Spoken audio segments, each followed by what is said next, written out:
नमस्कार। शेयर बाजार नाम सुनते ही लगता है ना कि कितनी आकर्षक दुनिया है। पर एक बात समझनी होगी, यहाँ कामयाबी किस्मत का खेल नहीं है, ये तो सही सिद्धांतों को अपनाने से मिलती है। तो चलिए आज इसी पर बात करते हैं और स्मार्ट ट्रेडिंग के वो 3 खास नियम समझते हैं जो हर ट्रेडर को पता होने ही चाहिए। तो सबसे पहला सवाल जो दिमाग में आता है, क्या शेयर बाजार वाकई आसान पैसा कमाने की जगह है या फिर एक बहुत बड़ी चुनौती? सच कहूं तो ये एक चुनौती है, बिल्कुल है। लेकिन अच्छी बात यह है कि सही जानकारी और पक्के नियमों के साथ इस चुनौती पर जीत हासिल की जा सकती है। तो सबसे पहला और सबसे बुनियादी नियम, किसी भी ट्रेड में हाथ डालने से पहले मार्केट का ट्रेंड मतलब कि बाजार किस दिशा में जा रहा है, इसे समझना सबसे ज्यादा जरूरी है। समझ लीजिए यही पहला और सबसे अहम कदम है।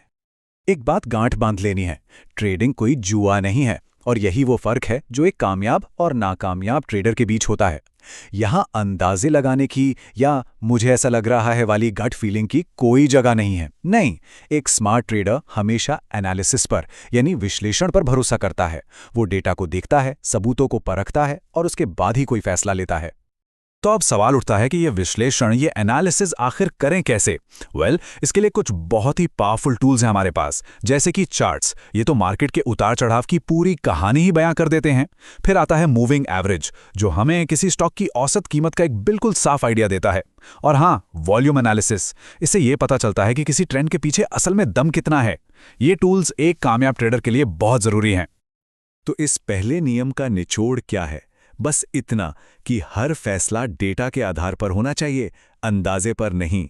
जब डेटा को अपना गाइड बना लिया जाता है ना, तो इमोशंस अपने आप साइड में हो जाते हैं और फैसले स्मार्ट होते हैं। चलिए अब आते हैं दूसरे नियम पर, और मैं तो कहूँगा कि ये शायद ये सबसे ज़रूरी नियम है। ये है अपनी पूंजी यानी अपने कैपिटल को बचाने के बारे में। देखिए, एक अच्छा ट्रेडर बनने से भी पहले एक सुरक्षित ट्रेडर बनना ज़रूरी है। तो रिस्क मैनेज करने के 2 सबसे बड़े हथियार कौन से हैं? वो हैं स्टॉप लॉस और टारगेट। और सबसे जरूरी बात, ये दोनों चीजें ट्रेड लेने से पहले तय की जाती हैं। स्टॉप लॉस एक तरह का सेफ्टी नेट है, जो ये तय करता है कि अगर ट्रेड हमारे खिलाफ गया तो हम कितना नुकसान लेकर बाहर निकल जाएंगे। और टारगेट हमारा वो लक्ष्य है जहां पहुंचकर हम अपना मुनाफा बुक कर लेंगे। और हाँ, एक गोल्डन रूल हमेशा याद रखना है, अपनी टोटल कैपिटल का, अपनी पूरी जमा पूंजी का कभी भी 2 से 3% से ज्यादा एक अकेले ट्रेड में नहीं लगाना चाहिए। ये छोटा सा अनुशासन आपको एक बहुत बहुत बड़े नुकसान से बचा सकता है। इसे एक लाइन में याद रखना हो तो बस इतना समझ लीजिए, पहले बचाओ फिर मुनाफा। हमेशा ध्यान रखिए, एक ट्रेडर का पहला काम पैसा कमाना नहीं है, पहला काम है अपनी पूंजी को बचाना। अगर कैपिटल सुरक्षित है तो यकीन मानिए मुनाफा कमाने के मौके तो बार बार आएंगे। और अब बारी है तीसरे और आखिरी नियम की। ये जुड़ा है हमारी मानसिकता से, हमारे माइंडसेट से। क्योंकि सच तो ये है कि एक ट्रेडर की सबसे बड़ी जंग मार्केट से होती ही नहीं है, वो होती है खुद की भावनाओं से। और वो 2 सबसे बड़े दुश्मन कौन हैं? डर और लालच। जैसे ही बाजार थोड़ा सा गिरता है, डर हावी हो जाता है और लोग घबराहट में सब कुछ बेचने लगते हैं। और दूसरी तरफ जब बाजार रॉकेट की तरह ऊपर जाता है तो लालच जाग जाता है और लोग बिना सोचे समझे कुछ भी खरीदने लगते हैं।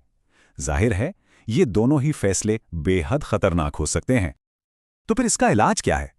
इलाज बहुत सीधा और सरल है। अपनी भावनाओं को, अपने इमोशंस को साइड में रखकर सिर्फ और सिर्फ अपने प्लान पर टिके रहना है। ये प्लान हमारे विश्लेषण और हमारी रणनीति से बना है, किसी पल भर के डर या लालच से नहीं। तो अब इन सब बातों को एक साथ जोड़कर देखते हैं, क्योंकि कामयाबी की असली चाबी इन तीनों नियमों को एक साथ अपनाने में ही छिपी है। ये कोई 3 अलग अलग नियम नहीं है, बल्कि ये एक ही मजबूत स्ट्रेटजी के 3 हिस्से हैं। तो एक बार फिर से दोहराते हैं स्मार्ट ट्रेडिंग के वो 3 नियम। नंबर 1, मार्केट के ट्रेंड को समझिए। नंबर 2, अपने रिस्क को हमेशा मैनेज कीजिए। और नंबर 3, अपनी भावनाओं को, अपने इमोशंस को अपने कंट्रोल में रखिए। बस ये 3 कदम, ये फ्रेमवर्क ही एक अनुशासित और कामयाब ट्रेडर बनने का रास्ता है। तो अब प्लान तो तैयार है, पर अगला कदम क्या? अगला कदम है इन नियमों को पूरे अनुशासन के साथ असल में लागू करना। और हाँ, हमेशा सीखते रहना, क्योंकि याद रखिए, स्मार्ट ट्रेडिंग कोई मंजिल नहीं है, ये तो एक लगातार चलने वाला सफर है।